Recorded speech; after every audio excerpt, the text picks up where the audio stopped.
Nou hoor hem wat Sandra geschreven. Dat is vader aan die woord. Hij zei van Mozes. Mozes, volgens alles wat ik jou laat zien. Volgens alles wat ik jou laat zien. Die voorbeeld van die tabernakel. Nou, hij is niet aan het tabernakel hier rond. Nie. Maar zijn majesteit zei, ik ga je die tabernakel laten zien. Zo die tabernakel bestaan ergens. Die profetie in die 4 keer is aan. En je gaat het zien. En geef mij daar die gelegenheid om pad langs met je te praten daarover. Wie is die volk aan die zuidpunt van Afrika? Ons is niet een klomp vleiter mensen wat met de skip hier aangekomen en groente begin planten. Ons is onder die kracht van die profetie hier daartoe gedwongen. Ons is speciaal uitgesnoeid, edel wingerdstok en hier kom plant. Daar kenmerken is die tweede punt. Hierdie volk wat hier sit, moet toch kenmerken hê. Dat moet iets wees wat beduie wie sy is. En dan kom ons by die derde puntjie, dan moet vingerafdrukke wees. Weet, in die skrifte word vir ons 'n pragtige voorbeeld gegee. Daar staan in die boek vingerafdrukke. As jy hierdie volk aan die suidpunt van Afrika het vingerafdrukke, hier is hulle, ons gaan daarna kyk. Wie is die volk en waar is daar oorsprong? Nou, ek is nie apologeties vandag ten opsigte van wat ek kan sê. Maar hoor mooi, dit is insiggewend en is opwindend om daarop te let dat hierdie volk is die jongste volk in die galery van volke wat ooit op die aarde gebore is, waarmee sy majesteit 'n verbond gesluit het. Dis die heel laaste volkie.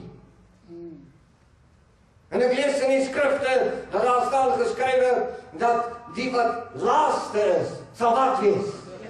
Wat prys hy nou? Weet jy wat soek hierdie volk? Hierdie volk soek om te breek met dit wat oor haar gebring is. Wat anders? Sy is hier gebore en sy is gebonde aan die profesie oor haar. En hoor nou wat ek vandag vir u in die duidelikste taal kon sê. Hierdie volk sal opstaan onder die krag van die profesie. Hy is sy kostbare naam. En opdat sy die jongste is, geliefdes, moes sy toch 'n oorsprong hê. En jy kyk wat sê die hart, die handleiding Afrikaanse taal. Hy verduidelik oorsprong as afstam. Afstam. Nou ek kan net so flissies vergeet, dat ek vir u gesê het, dat Vader sê vir Moses, ek gaan jou 'n tabernakel wys, en dit wat by die tabernakel behoort. Onthou jy dit? Daar sê, hier kom jy nou. Hier is nou 'n jong dogtertjie. En daar is 'n tabernakel. En wat is haar kenmerke? Dit beteken sy word geken aan iets. En dit is baie belangrik. Om dit te bepaal, moet die skrifte toch letterlik opgeneem word. Vastgeval by vergeesteliking, dis hoekom alles nou vandag weer gelyk is in die oë van God. Weet nie van wie hy praat nie, want die God van hierdie Bybel praat nie so nie. En daarom moet ons met mekaar duidelik gaan. Die tabernakel beteken oorsprong, dit beteken habitat. En habitat beteken die plek waar vandaan jy kom. Nou waar was die tabernakel? Die tabernakel is in die hoë hemele. Nou waar vandaan af is u dan nou gebore? Jeremia 1 vers 5 sê, ek het jou geken voor ek jou in die moederskoot geweeg het. Dis die plek waar vandaan ons kom. Dis waar die volk se ontstaan uit die tabernakel verduidelik word en nie uit 'n ander plek uit nie. Hoor net bietjie. Die vaanders van Juda was aan die ooste kant en Reuben was aan die suide kant en Ephraim was wes en Dan was noord.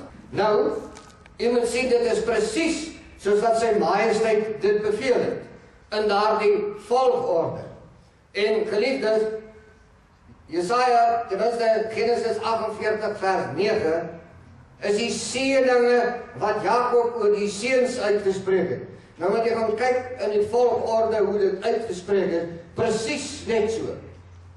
Soos wat hulle daar rondom die tabernakel geplaas is.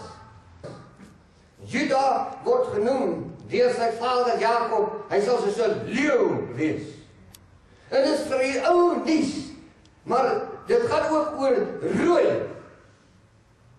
Dit gaan oor rooi. Waarom? Hy was sy kleed in druiwebloed. Maar rooi is ook aan die ooste kant. Want as die son as die daglig breek, is dit rooi. Dan kan jy sien dat hierdie rooi vaandel sit aan die ooste kant van die tabernakel. Baie mooi kosbaar. Wat in Genesis 49 vers 10, die scepter, hoor toch mooi, die scepter sal van Juda nie wyk nie, nog die veld heerstaf tussen sy voete uit, totdat Silo kom. Dis te laat vir die vyand. Want hierdie volk staan op hier buiten. Prys hom. Maar rooi beteken nie net rooi, dit beteken ook liefde. Liefde is 'n krag. Liefde bind aan mekaar. En ek sien dat hierdie volk is weer besig om met 'n ander oog na mekaar te kyk. Ek sien hulle maak weer tyd om met mekaar te praat oor ons goed in hierdie land. En dan gaan ons 'n bietjie ander Ruben toe. Ruben is die man wat die Almagtige geskep het. Die man wat die lig dra. Die man wat 'n vors is. Die man aan wie hy gesê het, onderwerp die aarde aan jou voete en heers daaroor. Wat sê Jakob vir sy seun Ruben? Hy sê, jy sal die vernaamste in mag wees. Het jy geweet dit alles met die tabernakel te maak het? Maar het jy geweet dit alles met u te maak het? Maar ek wil vandag vir u baie kosbaar vertel van wit. Lig is wit. En het jy geweet dat u 4,5 miljoen kegeltjies in die retina van die regteroog in dieselfde getal in die linkeroog? En het jy geweet dat daardie kegeltjies breek die wit lig op, sodat jy al 7 die ultraviolet kleure van die reënboog kan sien? Weet jy dit? En weet jy dat die 7 kleure van die reënboog is ook die 7 kandelare wat binne in die tabernakel staan?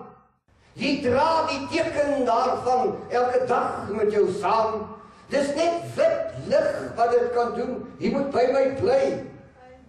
Ons kom by Efraim, en Efraim is 'n stier op die bul. Deuteronomium 33 vers 17 kan jy gaan loop lees. Maar dis die blou vaandel. Jy moet hoor wat symboliseer blou. Blou symboliseer jeug. Blou symboliseer ook waarheid, vrede, en jy sal nie glo wat nog nie, afstand. Kosbaar het sy majesteit gekies, dat hierdie volkie oor 'n afstand heen geplant sal word, tot eer van sy kosbare naam. Kom ons kyk na dan die arend, en dit symboliseer groen, of groen symboliseer vryheid. Groen is altyd vryheid. Maar hoor hoe kosbaar sê sy majesteit vir Jeremia in die 11de hoofstuk, vers 16. Sy majesteit het jou die naam gegee, groen olyfboom. Kan jy dit sien?